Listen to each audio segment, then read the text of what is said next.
Olá, bom, dando continuidade então à nossa leitura literária da Bíblia. Hoje a gente conversa sobre mais um profeta, desta vez sobre Joel. Este é o livro mais curto que nós já lemos até o momento, hein? São apenas 3 capítulos ou 4, a depender da sua Bíblia, mas é só uma questão de divisão do texto mesmo, né? O texto completo de Joel pode ter sido dividido em 3 ou em 4 capítulos, né? Aqui na Bíblia do Peregrino são 4.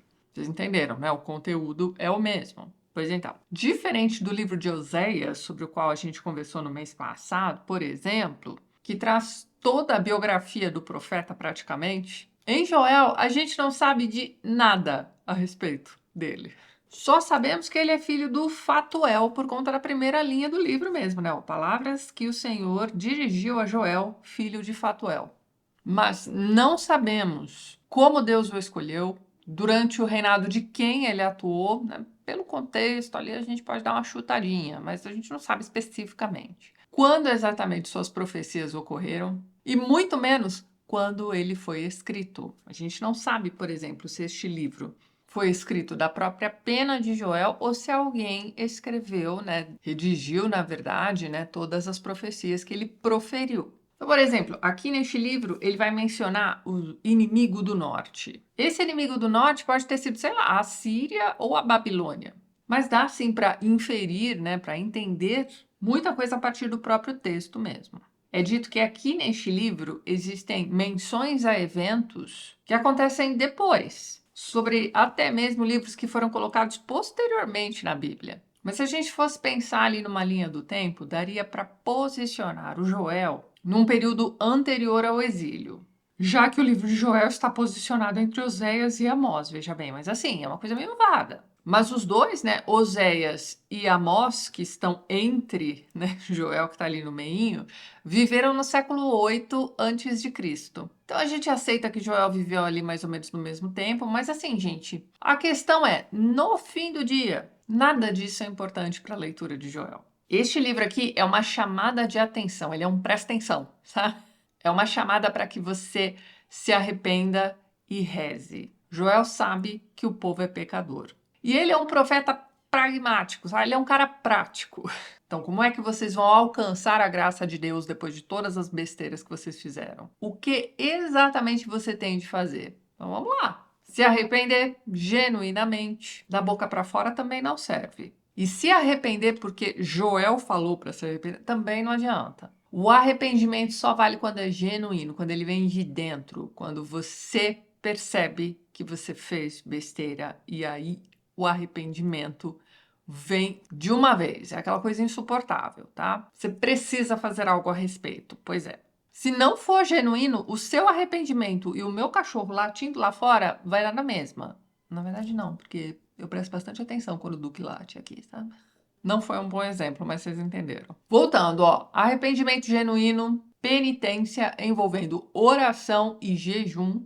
Então é preciso voltar-se para Deus. É preciso renovação e o jejum faz parte disso também. E este é o começo para que você renove o merecimento da graça de Deus. Você já tinha merecido isso, mas você fez um monte de besteira. Você descumpriu as leis. Agora você precisa renovar este merecimento, certo?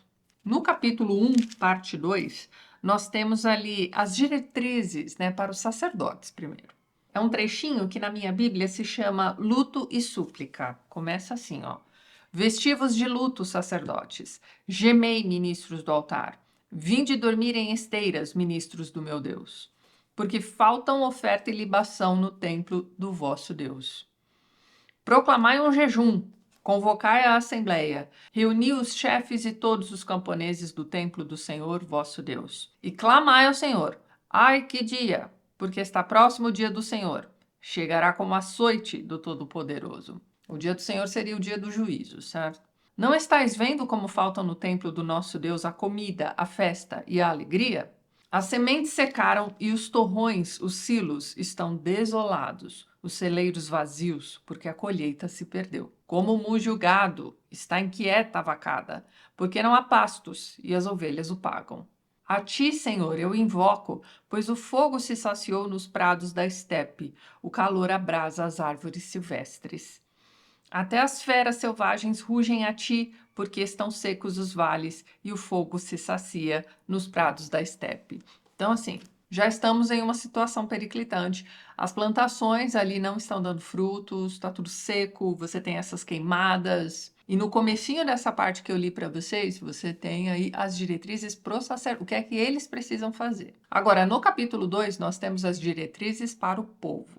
Esse trecho é intitulado aqui na Bíblia do Peregrino como penitência e súplica. E aí você tem ali, ó, rogai os corações. Este é Deus falando, hein? Pois agora, oráculo do Senhor, convertei-vos a mim de todo o coração, com jejum, com pranto, com luto. Pranto e luto envolvem aí o arrependimento genuíno que eu falei para vocês. Pois então, rasgai os corações e não as vestes. Convertei-vos ao Senhor vosso Deus, pois é compassivo e clemente, paciente e misericordioso, e se arrepende das ameaças.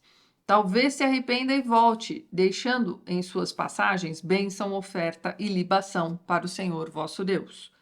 Tomai a trombeta em Sião, proclamai um jejum, convocai a reunião, congregai o povo, purificai a assembleia, reuni os anciãos, congregai jovens e bebês. Saia o esposo do quarto, a esposa do aposento. Chorem os sacerdotes entre o átrio e o altar. Digam os ministros do Senhor: perdoa, Senhor, o teu povo. Não entregues tua herança ao opróbrio. Não a submetam os gentios. Não se diga entre os povos, onde está o seu Deus? Então você vê, são orientações práticas. Você vai levantar, você vai fazer isso, vai fazer aquilo. E ainda no capítulo 2, né, aqui para mim é a parte 5, né, oráculo de salvação, vem a resposta de Deus. Ali, ó. Então o Senhor respondeu ao seu povo: eu vos enviarei o trigo, o vinho, o azeite, a saciedade. Já não farei de vós o opróbrio dos pagãos. Afastarei de vós o povo do norte. Eu o dispersarei por terra árida e deserta, a vanguarda para o mar do nascente, a retaguarda para o mar do poente. Seu fedor se espalhará. Aí mais para frente, não temas o solo, alegra-te, faz festa, porque o Senhor fez proezas. Não temais feras selvagens, pois os prados da estepe germinarão. Enfim, Deus proverá, não é mesmo? E aí, tem um detalhe importante aqui que eu meio que pulei, né? Que é a da invasão dos gafanhotos, que também é uma das pragas do Egito, hein? Vocês se lembram lá de Êxodo?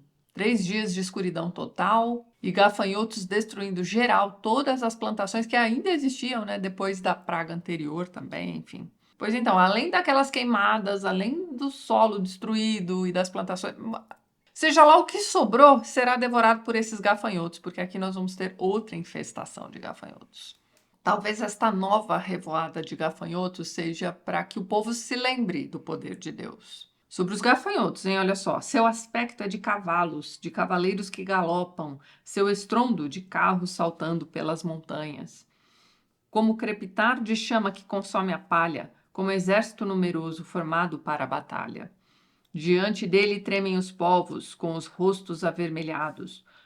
Correm como soldados, escalam aguerridos a muralha. Então, assim, eles vão tomando tudo que eles veem pela frente, né? Ó, assaltam a cidade, escalam as muralhas, sobem as casas, penetram pelas janelas como ladrões. Agora, olha só, pare e pense sobre este enxame de gafanhotos em uma sociedade que era praticamente agrícola. Toda a economia girava em torno da agricultura. Isso sem falar no que comer depois disso, né? Bem, como nós vimos anteriormente, né? Se não há plantas, né? Como é que os animais vão se alimentar? Para pensar, é um negócio terrível. Aqui no comentário histórico-cultural da Bíblia, eu marquei a página, ó, na página 984, eles vão comentar aqui a metáfora do gafanhoto, né? Os gafanhotos como um exército, né? Então você tem ali, ó. Não é raro na literatura do Antigo Oriente Próximo os exércitos serem comparados a gafanhotos. Tais metáforas são encontradas em textos sumérios, como ele vai dando aqui alguns exemplos, né, de textos sumérios, em textos egípcios da 19ª dinastia e em textos neo-assírios. Aqui a figura é oposta.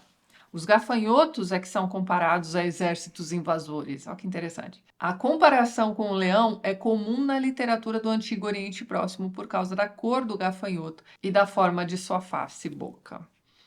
Então tá, se o povo seguir direitinho as profecias de Joel, na verdade os conselhos de Joel mesmo, tudo vai dar certo. Deus vai perdoar os genuinamente arrependidos. Olha lá, esse é o capítulo 3 aqui na minha Bíblia, tá? Depois derramarei meu espírito sobre todos. Vossos filhos e filhas profetizarão, vossos anciãos terão sonhos, vossos jovens verão visões. Também sobre os servos e servas derramarei naquele dia o meu espírito. Farei prodígios no céu e na terra, sangue, fogo, colunas de fumaça. O sol aparecerá escuro, a lua ensanguentada, antes de chegar o dia do Senhor, grande e terrível. A questão é que nós teremos um julgamento aí, hein? Quem não se arrependeu não vai receber as graças do Senhor. Olha lá, todos os que invocarem o nome do Senhor se livrarão. No Monte Sião ficará um resto, disse o Senhor. Em Jerusalém, os sobreviventes que ele convocar. Atenção, naqueles dias, naquele momento, quando eu mudar a sorte de Judá e de Jerusalém, reunirei todas as nações. Vá vendo isso aqui. E as farei descer ao vale de Josafá. E aí julgarei por seus delitos contra meu povo e herança, porque dispersaram Israel pelas nações. Repartiram minha terra e sortearam meu povo. Trocavam um jovem por uma prostituta, vendiam uma prostituta por uns tragos de vinho. Aí mais para frente, ó, pois eu os tirarei do país para onde os vendestes, farei recair sobre vós o pagamento, ó o juízo aí. Venderei vossos filhos e filhas aos judeus e eles o venderão ao povo remoto dos sabeus, assim disse o Senhor. Então, olha que curioso isso aqui. Este vale do Josafá, onde ele diz ali, ó, reunirei todas as nações e as farei descer ao vale do Josafá. Pois então, esse vale tem alguns outros nomes, tem Vale dos Cedros, tem outros nomes. Foi considerado durante muito tempo, e eu não sei se ainda é, o local exato onde o juízo final vai acontecer. Esse vale do Josafá fica nas imediações ali de Jerusalém. O vale existe mesmo, tá? Ele é preservado, todo bonitinho.